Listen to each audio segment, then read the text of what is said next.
Hello YouTube. This is the part 2 of my review on the benchmark 25 ton. I told you earlier on the first part that I would do another review when I got some work done with it.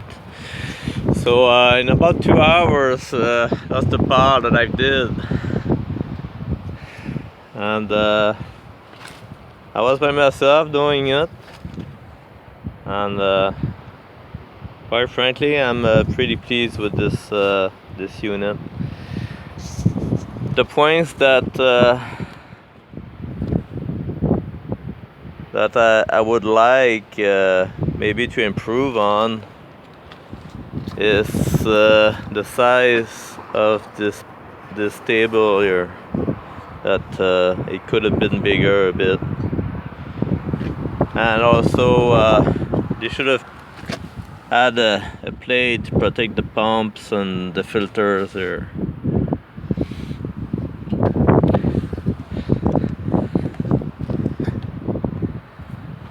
But on it all, it's been working fine so far. Also, the other point that I've seen is that the old valve is only connected to the cylinder by this fitting, so there's nothing holding that valve other than the fitting here. So I don't know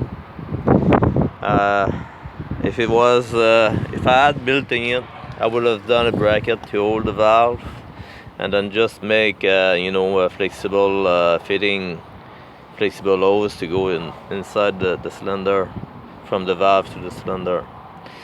But nevertheless, it works fine. But it's just something that you have to keep in mind, not to use too much force on that valve, because it's only holding on by a fitting. So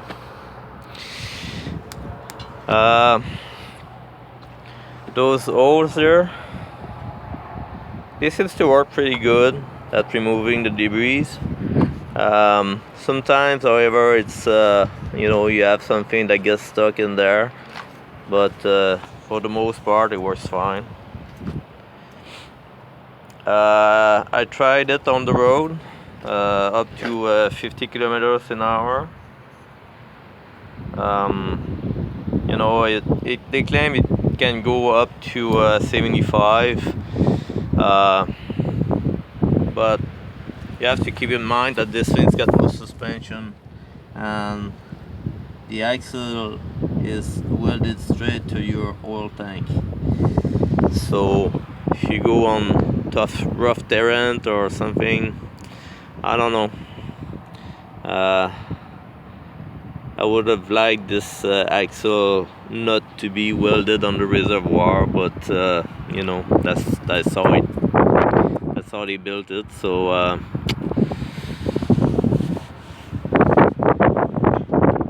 I'm just worried that one day you get to a bump and eventually the well start to crack here, and then the tank will start leaking.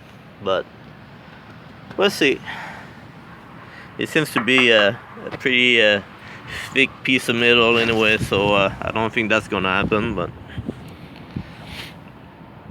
also as you hit the road,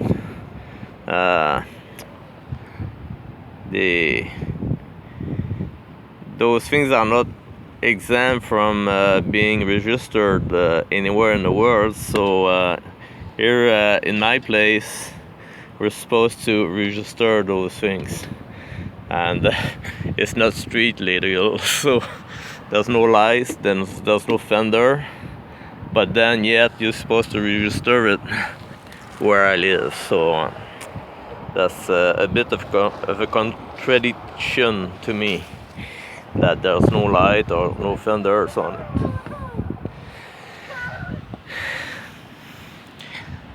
The engine has been working pretty good.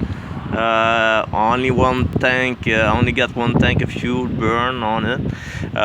It lasts about 2 hours. By every time you fill it up, it lasts about 2 hours. And as for the rest, I'm pretty pleased with it so far. So I think that's a good buy. It's a very good buy for the money. You know, I thought I was gonna build one of those someday,